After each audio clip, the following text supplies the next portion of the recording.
یہ باقری صاحب آپ کیا کہیں گے، کیونکہ اس وقت جو صورتحال ہے اس میں تو ڈی سینٹرلائزیشن ہمیں نظر آتی ہے ان کی پوری کمانڈ کے اندر، اور جیسے ابھی جاوید اقبال صاحب نے فرمایا کہ اب ان کو ضرورت نہیں ہے اس ایکوپمنٹ جو نام لیا ہے انہوں نے، وہ بھی وہ خود ہی آپریٹ کر رہے ہیں اگر دیکھا جائے، اور کم لاگت کے ہیں. کتنا سسٹین کرے گا ایران اس جنگ کو؟ آج IRGC کے اسپوک پرسن کے ساتھ جب میری بات ہوئی تھی ان کے آفس کے ساتھ، تو وہ ایک پریس بریفنگ بھی دے رہے تھے. وہ کہہ رہے تھے ہمیں تو بہت عرصے سے پتہ تھا یہ بات، اس لیے ہم نے ہزاروں کے تعداد میں ڈیفرنٹ اسٹاک پائلز وہ سارے زمین کے اندر بنائی ہے پچھلے 20-25 سال سے، اور یہ ان کو ہٹ نہیں کر سکتے. جہاں تقریباً پچھلے 11 دن سے ویسٹ آف ایران کے اوپر بہت میسو بمبارمنٹ کی انہوں نے. ان کو لگتا تھا کہ وہاں پہ کچھ زیادہ اسٹاک پائلز ہوں گے، لانچر زیادہ جو کہ زیر زمین لانچر ہے. مجھے بتا رہے تھے بالکل آج کی جو 34th راؤنڈ آف ریٹیلیشن میں ہم اسی ویسٹ ایریا سے ہی ان کو ہٹ کیا.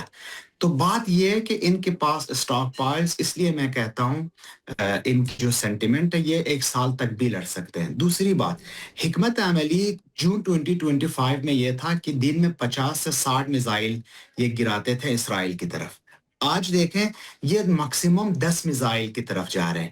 یہ پہلے دن سے ہی 10 میزائل فائر کر رہے ہیں. آج کی جو راؤنڈ آف ریٹیلیشن تھی وہ 1 ٹن بھاری جو میزائلز ہوتے ہیں ان کے پاس، جن کے ایکسپلوسیو ڈیوائس ہے، انہوں نے آج سے اناؤنس کیا کہ اس کے بعد جو ہم میزائل اسرائیل کی طرف پھینکیں گے ان کی جو ایکسپلوسیو ہے وہ 1 ٹن سے کم نہیں ہوگا. میسو ڈسٹرکشن کریٹ کریں گے، اور دن میں 10. اگر ان کے پاس جس طرح یہ خود کہہ رہے ہیں کہ ہزاروں کے تعداد میں ہے، اگر ہم 2000 ہی سمجھیں اور دن میں 10 ہی فائر کرنا ہو تو آپ یہ دیکھیں گے کتنا سسٹین کریں گے. تیسری بات، یہ مقامی پیداوار ہے، یہ امپورٹ نہیں کر رہے ہیں، اور ابھی بھی ان کی اسٹیل مینوفیکچرنگ کمپنیز 3 شفٹ میں کام کر رہے ہیں.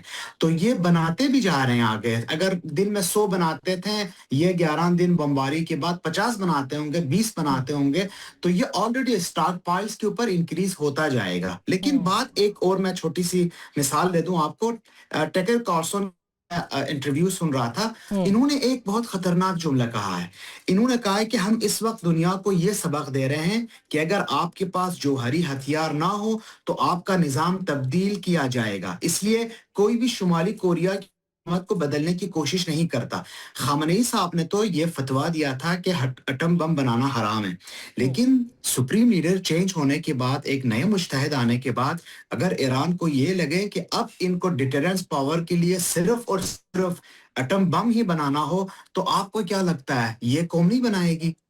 اس لیے میں سمجھتا ہوں کہ ہم ایک بہت ہی خطرناک موڑ پہ ہیں، اور اس موڑ کو انشاءاللہ بسلامت ہم کراس کر، لیکن جو اس کے بعد تبدیلی آئے گی مڈل ایسٹ کے اندر، یہ ایران کے بھلائی کے لیے ہی ہوگا. Very important.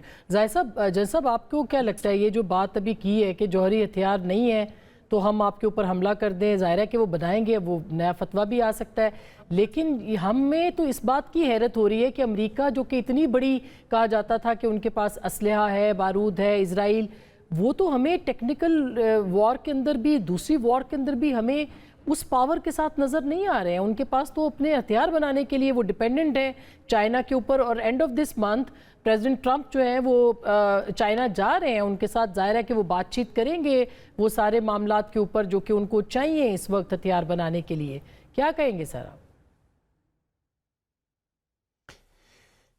دیکھیں آسما، یہ جو ان کا نوشن ہے نا جی will take you to the stone age, یہ ریزائڈ کرتا ہے ان کی اسٹریٹجی میں شروع سے. یہ اسی طرح انٹیمیڈیشن کورجن یہیں سے شروع کرتے ہیں. ویتنام میں پریزیڈنٹ جانسن نے یہی سٹیٹمنٹس دی تھی، اور پھر انہوں نے کوشش کی تھی کہ یورپ ان کے ساتھ ملے، اور یو کے نے اس وقت ریزسٹ کیا تھا. اس دفعہ بھی افغانستان میں ویسٹ ان کے ساتھ تھا، نیٹو کی فورسز تھی، نیٹو کا بھی پھر اسی کو انکریز کرنے کے لیے ملٹرائزیشن آف نیٹو کو ہم نے دیکھا کہ تاکہ یہ وہ انویسٹمنٹ لائیں. آئی ایم شیور کہ امریکہ کو سٹریس فیل ہو رہا تھا، دیٹس وائی نیٹو کے اوپر پریزیڈنٹ ٹرمپ نے پریشر ڈالا کہ اپنے جی ڈی پی کا 2% یہ 5% کی طرف جائیں اور میرے ساتھ پارٹنر بھی رہیں وار کے اندر.